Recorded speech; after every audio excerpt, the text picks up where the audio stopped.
मोदी जी को ट्विटर के ऊपर अमेरिका ने अनफॉलो कर दिया है, व्हाइट हाउस ने अनफॉलो कर दिया है, पोटस के ऑफिशियल ट्विटर हैंडल ने अनफॉलो कर दिया है राष्ट्रपति के। लेकिन ये गंभीर विषय तब हो जाता है सिर्फ मोदी जी को नहीं बल्कि भारत के राष्ट्रपति को भी अनफॉलो किया है, भारत की एम्बेसी को भी अनफॉलो किया है। अगर अभी भी आपको समझ में नहीं आ रहा कि ये क्यों हुआ है और आपको ये कॉमन सी चीज दिख रही है, उसकी वजह यह है कि आर पार का डिबेट नहीं है इसके ऊपर। उसकी वजह यह है कि पूछता है भारत के डिबेट नहीं है सारे इशू के ऊपर। पर अंतर्राष्ट्रीय मीडिया ने बहुत अच्छे से इसको छापा है और आज हमको अपनी आंखें खोलनी चाहिए। ये क्यों हुआ है? ये इसलिए हुआ है कि यूएसए का एक कमीशन है जो अंतर्राष्ट्रीय स्तर के ऊपर रिलीजियस फ्रीडम को देखता है। उसका नाम है United states commission on international religious freedom, short form है यूएससीआईआरएफ। यूएससीआईआरएफ ने अपनी रिपोर्ट दी है भारत के खिलाफ अमेरिका के राष्ट्रपति को, अमेरिका की सरकार को। उसका कहना रिपोर्ट में यह है कि भारत के अंदर ये ऑफिशियल सरकारी कमीशन है, सरकारी आयोग है यूएसए का। उसका कहना यह है कि भारत के अंदर रिलीजियस इंटॉलरेंस बहुत तेजी से बढ़ रहा है और रिलीजियस फ्रीडम भारत के अंदर बहुत तेजी से गिर रही है।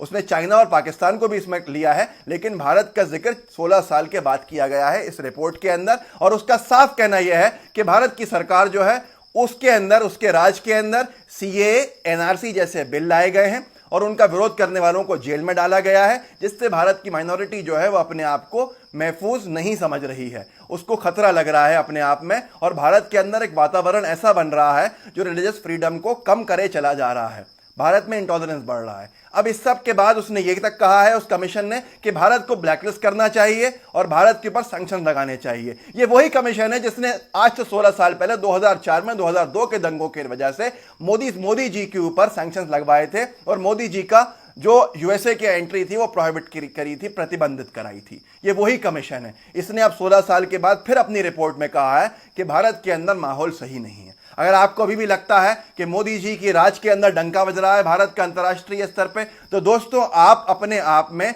अनभक्ति का एक छोटा सा घूंट पी चुके हैं, क्योंकि आप गोदी मीडिया को देख रहे हैं और वो आपको छोटी सी छोटी चीज बड़ी करके दिखाती है और बड़े बड़े डेवलपमेंट्स जो हैं उसके ऊपर कोई चर्चा नहीं होती। ये बहुत बड़ा डेवलपमेंट है। अगर आपको आज भी लगता है कि ये चीजें कॉमन है कि भीड़तंत्र लोगों को मार दे, जय श्री राम के नारे नहीं लगाने में मार दे, वंदे मातरम नहीं कहने में मार दे, किसी का लिबास देख के उसको मार दे और उसको मारने के बाद जो उसके कातिल हों, झारखंड में जो तबरेज अंसारी के कातिल थे उनका स्वागत जयंत सिन्हा जो भाजपा के मंत्री हैं वो करें हार पहना के और पूरे इंटरनेशनल प्लेटफॉर्म के ऊपर उनकी पिक्चर्स वायरल हों। अगर आपको लगता है कि ये कॉमन चीज़ है तो यकीन मानिए ये दूसरे देशों के लिए कॉमन नहीं है। हम रोज़ देख देख के हमारे लिए कॉमन हो गई है। मोदी जी आपके राज के अंदर बहुत अच्छा डंका बज रहा है। अगर हम अनभक्त की तरह सोचें तो जय जय मोदी और घर घर मोदी और हर हर मोदी के नारे ही लगाएंगे। लेकिन अफसोस की बात यह है कि भारत पर सैंक्शन लगाने की बात अमेरिका ने की है और उसका एक रिस्पांस आप देख सकते हैं, रिपल्शन देख सकते हैं कि अंतर्राष्ट्रीय स्तर के ऊपर अमेरिका ने ट्विटर पे मोदी जी को और सबको अनफॉलो कर दिया है।